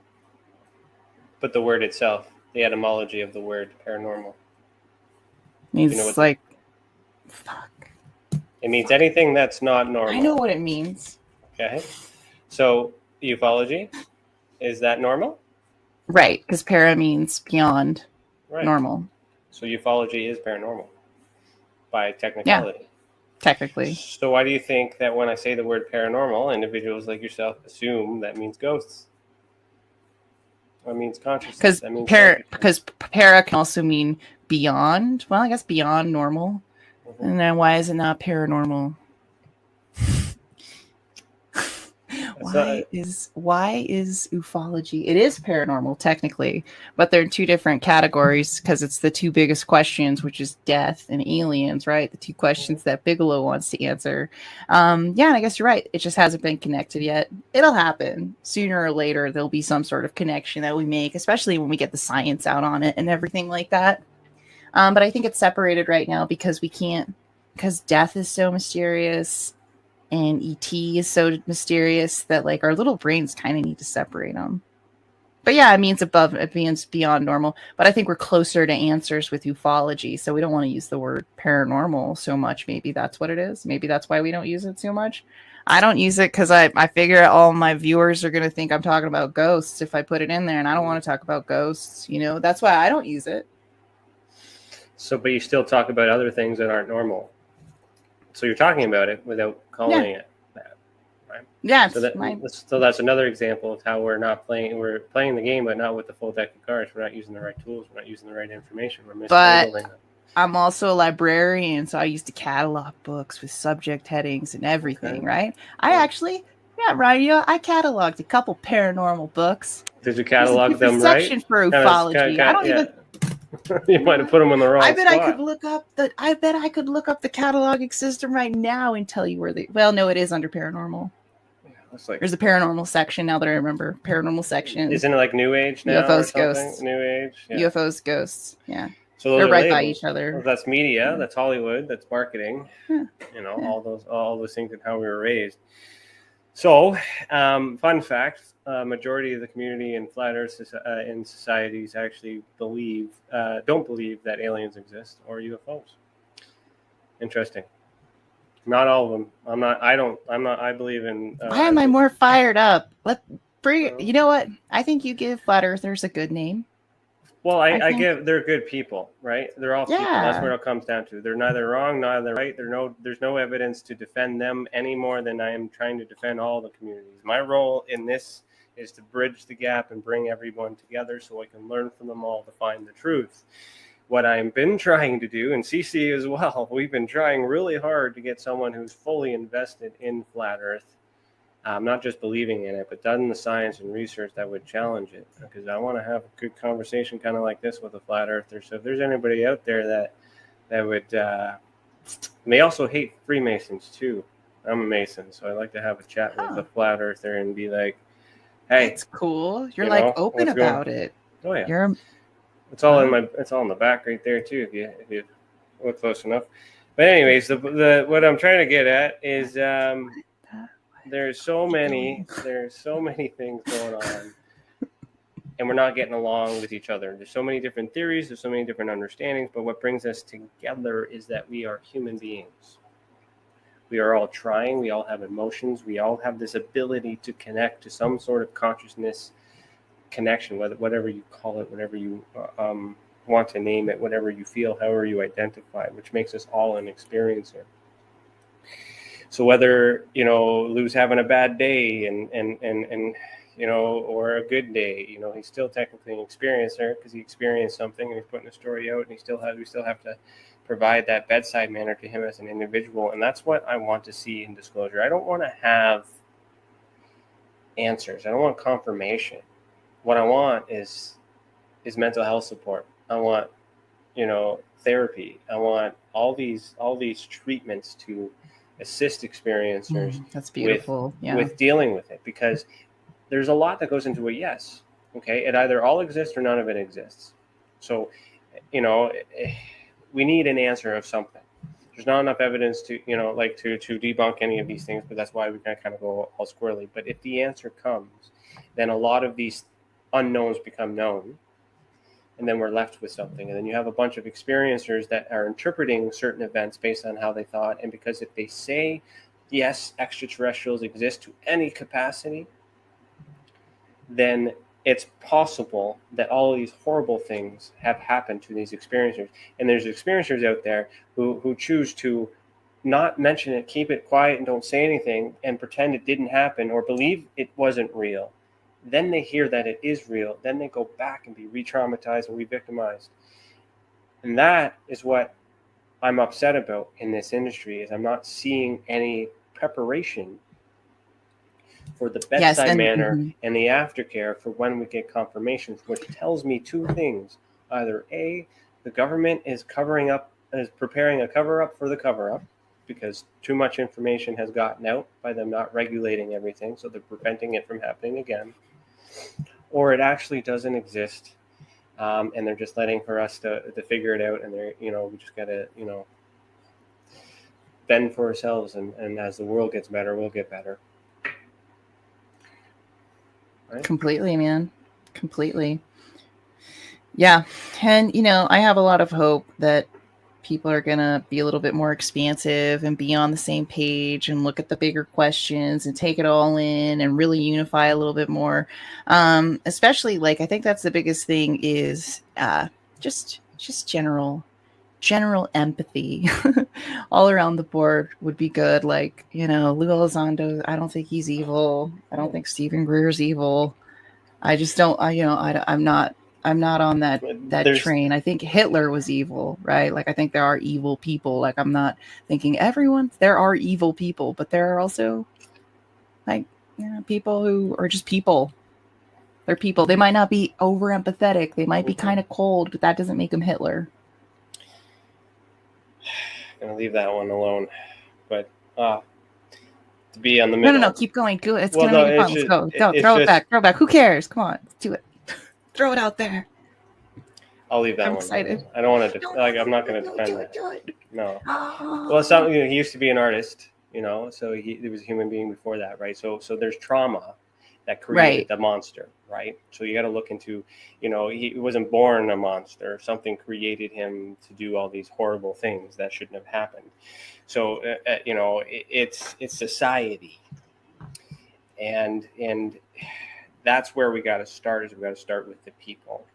So with your program and your teaching and you're educating people, you're getting a pretty good influence, and you're helping a lot of people. And I just want to say good job for that, because whether we have an audience, you have an audience, everybody has their audience, but there's people that love certain things, and they're all here, they're tuning in. You and I would not be able to do what we do if it wasn't for the people listening. It wasn't for the people contributing and doing all these things. So, how is that for you? Is there pressure? You love it? You enjoy it? What's it like being a podcaster? I love it. It's amazing. It's the best thing that's ever happened to me. Mm-hmm. Hands down. Thank God StreamYard was invented. Everybody go buy stock. This has changed my life in a lot of different ways, professionally. I've gained a skill set that I can use, learning how to use StreamYard is great if you work at any organization. you can tell your business, I'm going to pop up your logo up here and we'll be streaming your things. And what do you want, boss? You want me to highlight that comment from the public and let's MailChimp it here or whatever. Also, just, I mean, like it's fascinating the things that you can learn. So, yeah, you know, there's that aspect. The friendships are pretty huge, and being on the verge. The community too, you know, like just being involved. 100%. Yeah. I start meeting someone, I talk about aliens, and I just like, bam, we're just talking about aliens. And I'm just like, I'm with my people, you know. I'm like, this is great. Like, I don't have to shy away or stop talking or be like, oh, you don't want to hear about this, you know, or it's my time to just kind of be selfishly me when I get to go hang out with all my UFO friends and talk to them and really feel like I'm reaching closer. Like, I want to find those people who know the secrets, because that one day I do think Tom DeLonge, you know, got contacted by Lou Elizondo. He talked about it in the Joe Rogan interview he had. He talked about meeting with a government official. Like, that was in the interview. He didn't name who, so we can't confirm it was Lou Elizondo. You know, but that's kind of what happened in that situation. Tom DeLonge went out looking for it, and he found it. He found something. You know, he started writing. He was reading UFO books on the road while he was out there with Blink 182. He couldn't stop being upset. He got Ufologist of the Year. All this amazing stuff happened, right? And then he kind of moved into it, and that's what makes it tough, because he had some viewership. He's a great person to have back you, man, so you can get that. I don't know where we're going, but yeah, I love being a podcaster. It's awesome. Everybody do it. I encourage every person who's into UFOs, just go do it, man. Go start your show, you know, hang out, whatever. Go get your friends, watch it, and have fun. Have fun with it. Get that voice out there. We need another one, and we need another one, because it gets tough and people quit. People do quit. Yeah. People do quit all the time, guys. They quit all the time. You show, you're like, oh, they quit, you know? And if you've got a voice and you're ready to go out there and talk about it, go do it. And if you don't think the government's going to go get the truth, then go find it yourself, man. That's what I'm trying to do. Even if I couldn't share it with you guys, when I get people sending me little leaks and little documents that change my mind, like recently someone sent me a letter saying that they created the crop circles in Wilshire, or like a letter back in the day, the guy's passed who created them. You know, and I can't, like we're saying, we got to confirm. You have to double, triple confirm this stuff, you know, and I'm just showing you guys what's sent to me. I don't know if that's real or not, right? Like, here you guys go. But that changed me a little bit, man. It made me look at the crop circles different, you know? And so, yeah, there's that component of it. And that's like it's exciting. It's exciting. When's somebody going to send me? And I could have not shared that with the viewers. You know, I could have not shared that with the viewers, but I hope one day there are things that are told to me that they're like, don't you tell anyone. If you say a peep on your podcast, Amy, I kind of hope that. So tell me. I want to know. I won't say anything. I promise you guys. I know that's hard to believe, but I will keep it to myself until never mind. That's I'm not going to go into that joke. Just go become a. Just go tell ahead. you guys. No. Go ahead. Say it. You made me say it. Reptilians are real. Yeah. I told you guys that's what they told me. Reptilians are real. Come watch Aliengirl. Come watch Aliengirl111. I know. I've got all the insider information. Well, tell everybody. Why not? Tell everybody where they can find your channel.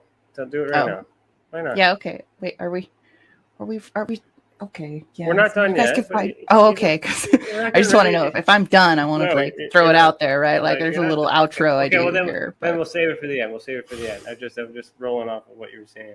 So two things. For those of you that want to start podcasts and stuff, we do understand that there's a lot of work and a lot of effort that goes into it. You can just start ugly, and then eventually it'll evolve. For those of you who followed me from the very beginning, you know, I mean, I used to not, you know, just get out of bed and do this. Like, now I'm having showers before shows and doing things. Like, I've evolved. But you just got to start and build that following.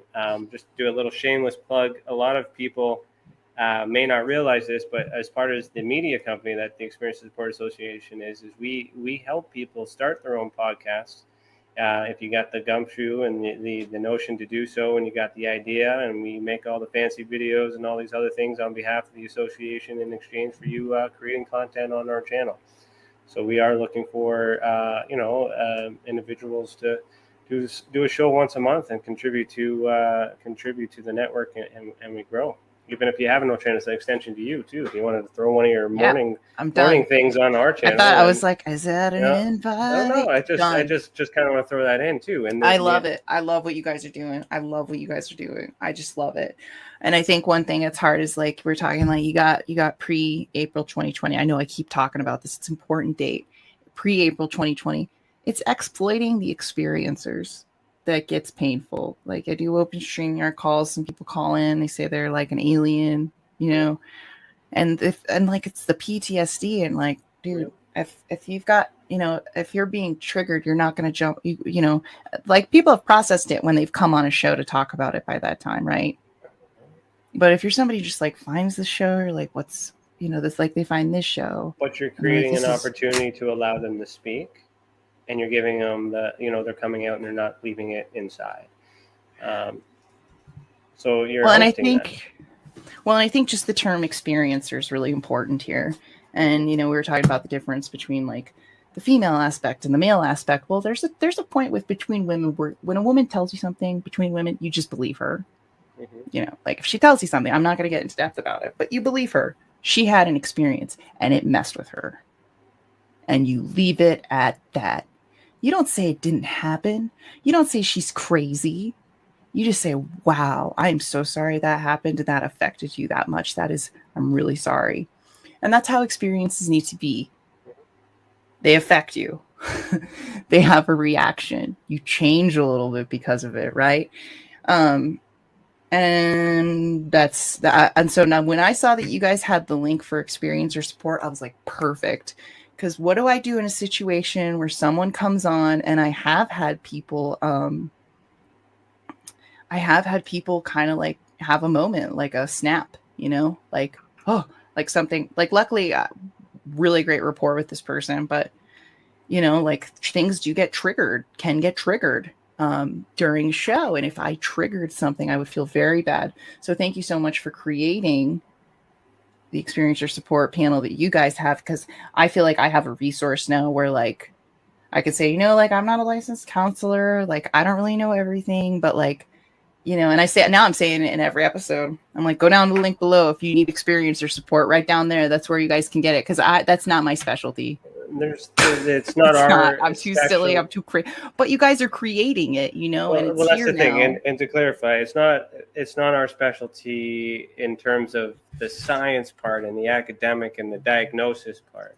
We're still trying to understand what's going on and learn from the experiencers, because there's many different ways we support. So those like to report, they will report. But specifically, I think what you're referring to is a program called Experiencers Anonymous, which is a private Zoom meeting. Which our next one is July 30th. So I'm just going to kind of say that here. And the whole idea and concept of that is that anyone just shows up, they talk about their experiences, and the rules are no investigators. So I'm not allowed to be there. Sorry. I'm not sorry, but the rules are set up so I don't investigate. I let you guys be comfortable. We don't, we set the rules that if they are, psychologists and things like that, we require credentials before they speak on it, and all these other things too. But the whole idea is just to be in a room so people would listen, and then by listening to other stories, you might come forward and share yours. It's adopted off the AA and NA model, where we just create that safe environment where people can talk.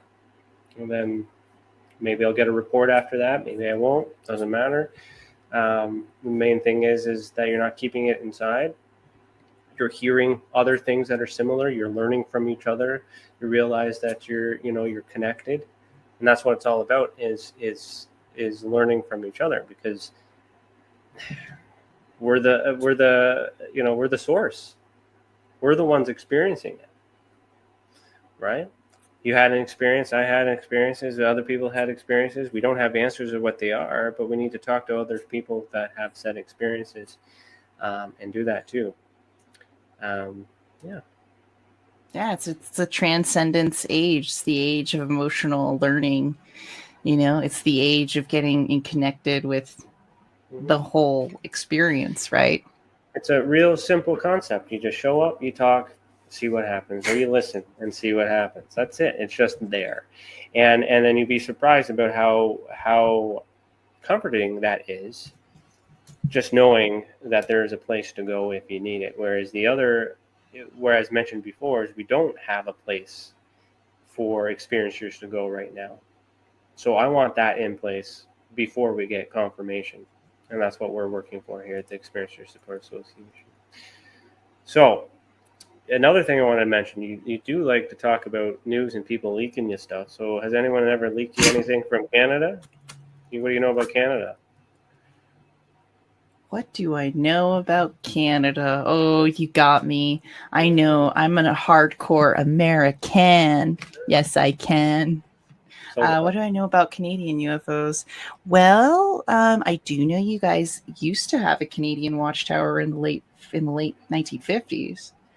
I do know there was a guy out there studying a lot back there, and he erected that watchtower, like a scientifically based one.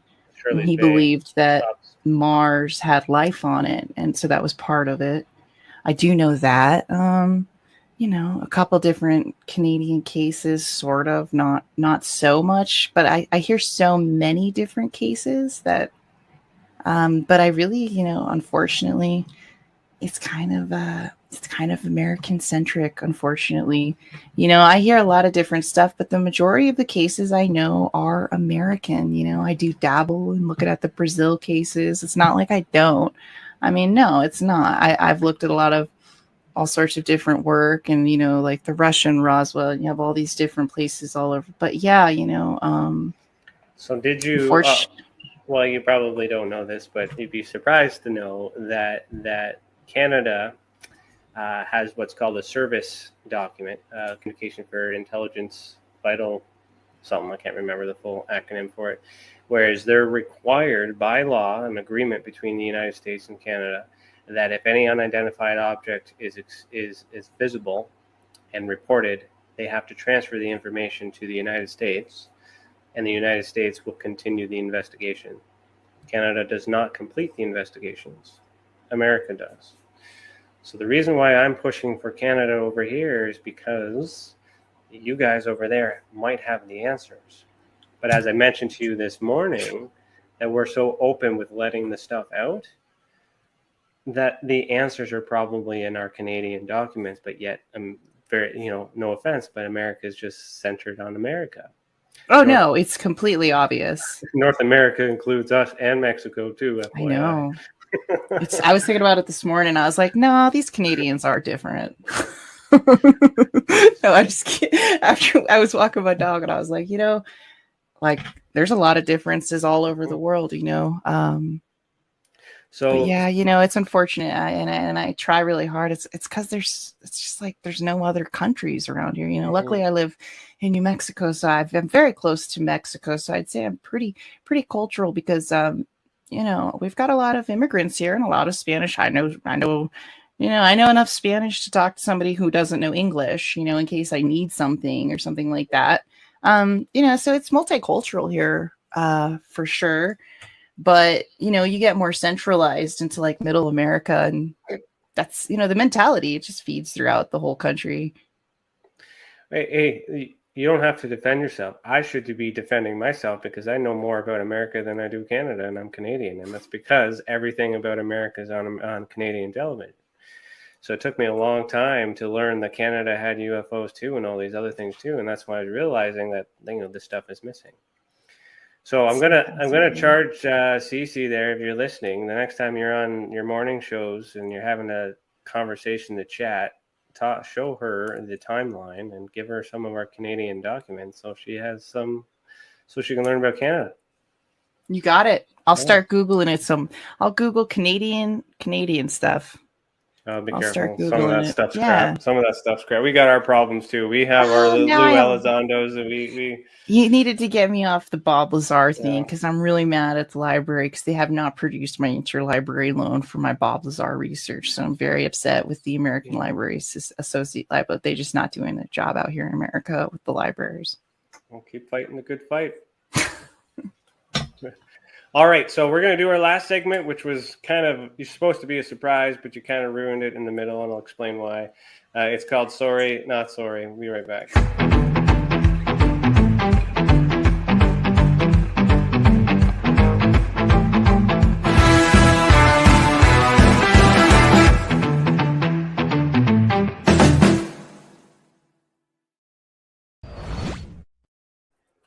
I'm ready. Okay. So, with all the experience that you have and knowledge, what shape is the Earth? Round. Okay. That's what. So that was supposed to be a surprise because we already talked about it earlier. But normally we ask this question at the end. So, why do you think that people cannot agree on the shape? So on our program, we always ask. I got an image. We always ask. I got a quote. Okay. I got a quote. No, you keep talking. I'll pull up my quote. Okay. So we always have, a variance of people on here. We ask these questions and we never get the same answer. And round is popular, by the way. It is trending. It is the most common answer for the shape of the Earth. No. But not everybody agrees on that being the shape. So if no one can agree on the shape of the Earth, is that any different than us agreeing whether or not, it's ghosts or aliens or all this UFO stuff? No, I think people can't agree on the shape of the Earth if they knew the difference between fact and opinion and tried to, rely on science. But even if the science is there, do you have a bunch of people working really hard to prove that the science is wrong? No, because they don't give a shit because they know it's wrong. Oh, sorry to curse. That's okay. You're allowed. You're allowed on this show. Okay. No, because no scientist is going to back it because they already know it's fake. That's why. They don't care. Why would you waste your time on it? No, they're done. They're like, wow. Or they're paid. We're talking top scientists. They just don't care.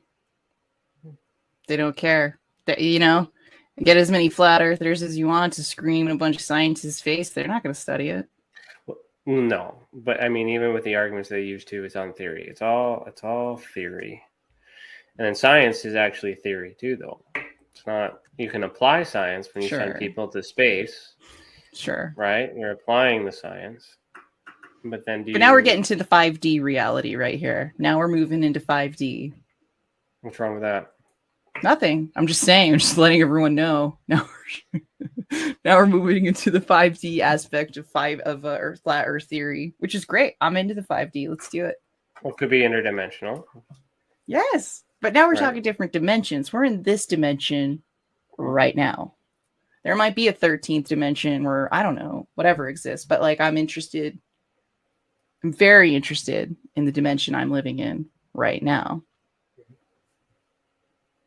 So, yeah, I think it could be a simulation. It could be all these things, sure. But what's going on now with the knowledge? And I think that society, citizens have a very big issue. They don't know the difference between fact and opinion.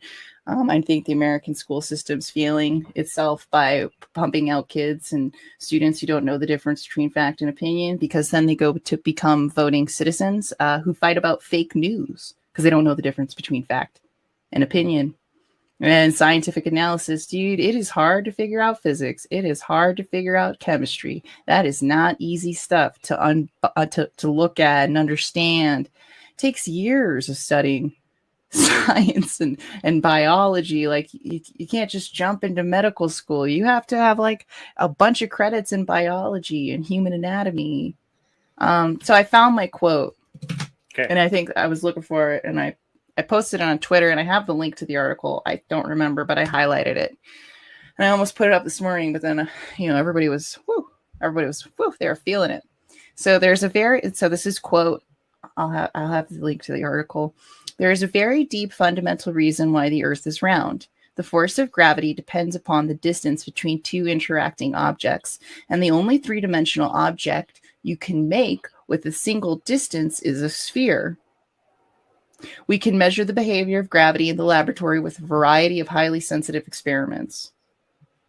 So yeah, we can say the Earth is a simulation and stuff like that, sure. But the reality that we're in, regardless if this reality is a simulation, is that what I just read. That's the reality of this dimension, right? Is it possible that this flat plane bubble, whatever we're in, if you are a flat earther, is inside a much larger sphere?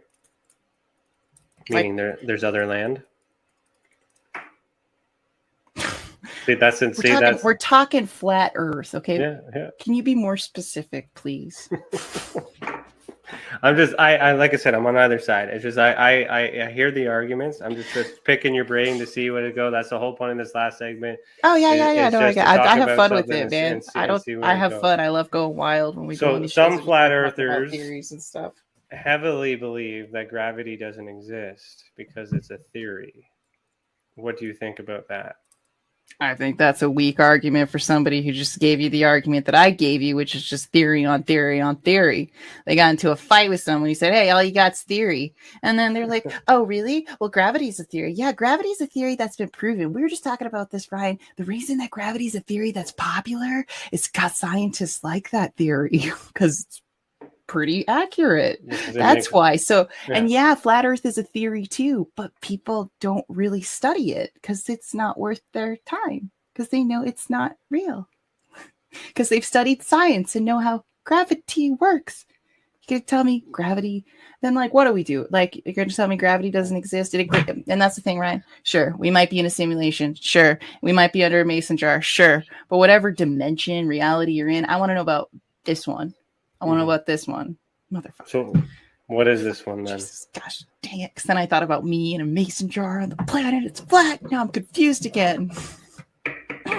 See, that's kind of the thing, right? There's not enough evidence to conclude on either answer because we go down these rabbit holes, and at the end of the day, we have people fighting against each other on different opinions and theories. And what we're lacking is communication and confirmation from our governments. So how do we get the answers? You're trying, you're pushing, you're collecting all the dots. I think it's a fact that the Earth is round. I trust what I just read. Well, yeah. I don't know who your source is, but do you trust? I can give you the link. Like I said, I'm sorry I don't have the link right now. I can put it in the chat. Okay. Like I have sources. It's okay. I can't. It's actually a university. I could pull it up right now. Yeah, Here, I'll tell you what my source is. I can't prove or disprove it. No one can. Only people that can prove that the prove definitively what shape the Earth is are the people that went to space. So and maybe pilots. I don't know if they fly that high enough to be able to tell if there's curvature or not. But like some say it's flat, some say they don't. So it all comes down to. I'm not trying to convince you to believe one way or the other. The point of this is kind of to wrap up what we were talking about earlier. Is the whole idea that because we can't get, fractions aren't working together to solve these riddles.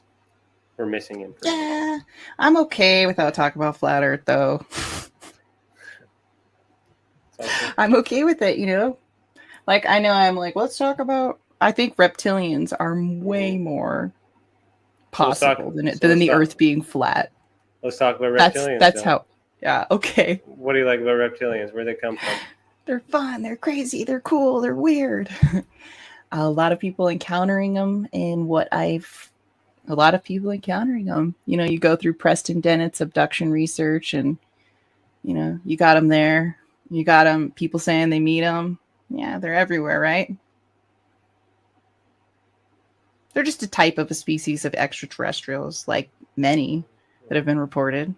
They just tend to be the most fun because, like, they got the Draco name, and they're also the evil ones, right? And some people say they're not evil. See, I've heard about good reptilians. I've heard about bad reptilians. I don't know. Good humans, bad humans. Yeah, good reptilian, bad reptilian. I don't know, but I have had friends, literally dead serious, tell me they have met reptilians. Like people I love, I care, I trust. And that's and I believe my friend. Right. Mm-hmm. And if that same friend were to tell you that they strongly believe that the Earth is flat, would you still love and trust that friend? Skill testing question. My friends wouldn't do that. No, I'm just kidding. You're inferring. You don't know that. No. If I respect that opinion. I appreciate different perspectives. I might be wrong about flat Earth, but I need a fact, and that's where it ends. That's my flat Earth. That's where I'm done with researching it. I just need more facts. If you can give me a fact, like a couple, then if I could get some facts, some studies that scientists have done and things like that, I might be more excited about it. You have all those things. And what do I? No, say you do, and then what do you do with them? Now I've never had those things. No, imagine from flat earthers. From anything, a fact on anything you're trying to prove. Reptilians. You have all the facts that you need to prove it. What do you do with it? What do you mean? What facts? What facts are we finding here? Well, I don't know. Are there any facts that reptilians exist? Well, the number of testimonies is quantifiable, so that's data. The number of testimonies that is quantified is them seeing things that appear to be what resembles a reptile, but who named it reptilian? Do they call themselves reptilian? Where did that name come from? Or do we label because they look like reptiles. But they're not technical. But are they reptilians?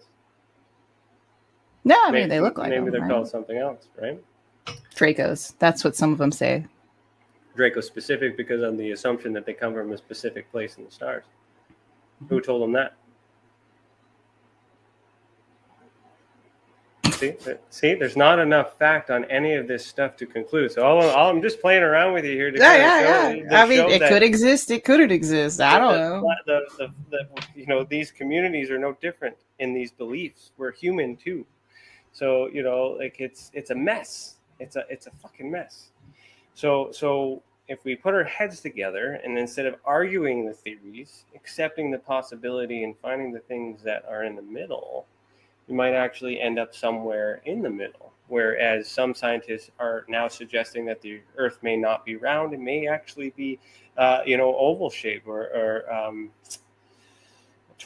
forget what it's called. I think Neil deGrasse Tyson actually recently, I think he mentioned it was a pear shape. I think that was something recent too.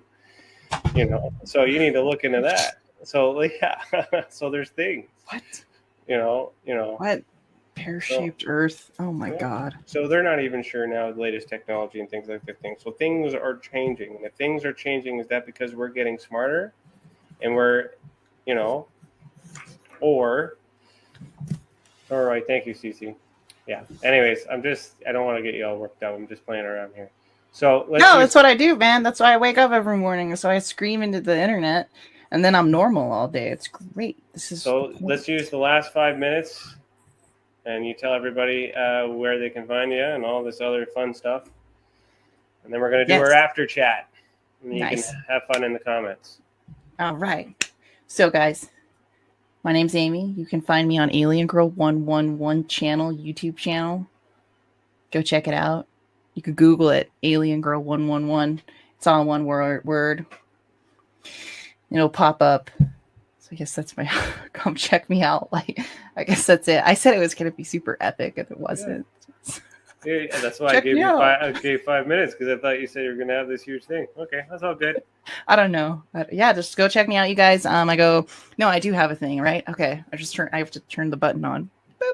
I go live Monday through Friday at 5 a.m.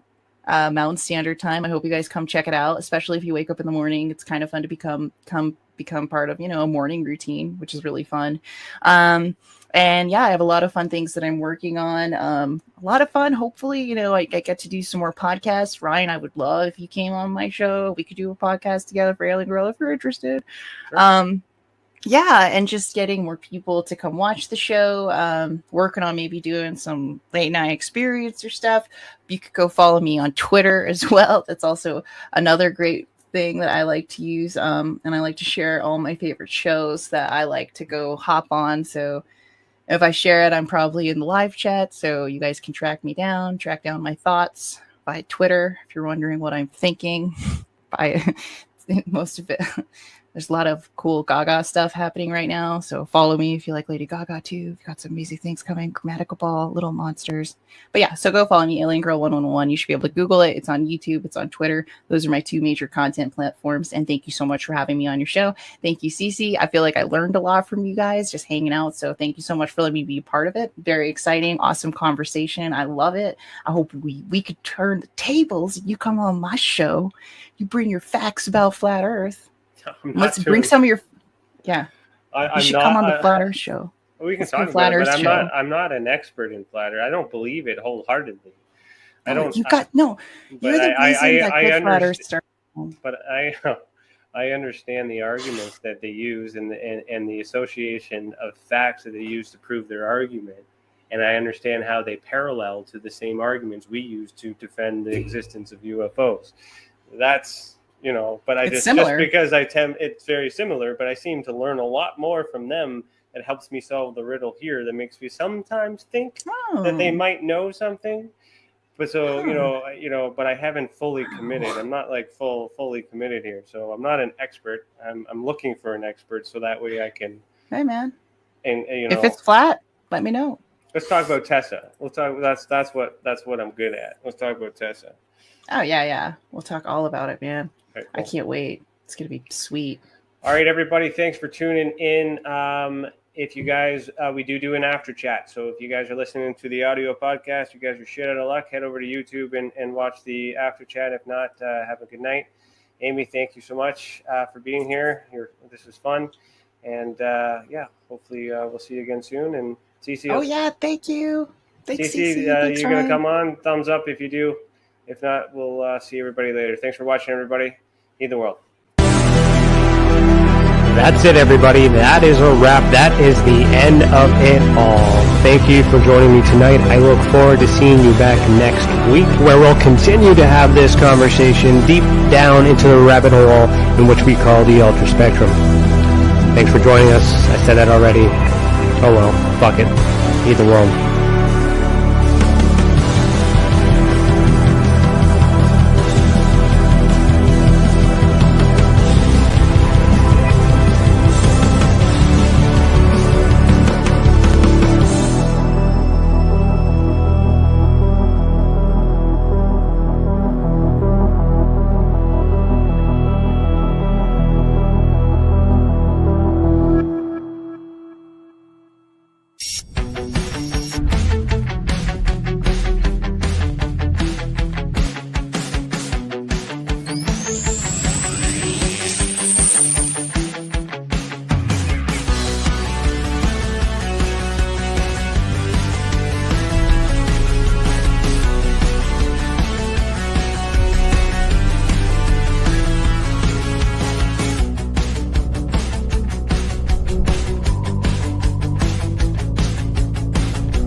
All right. Welcome to the After Chat. CC, you're here just off camera, right? Yes. Okay, perfect. Awesome.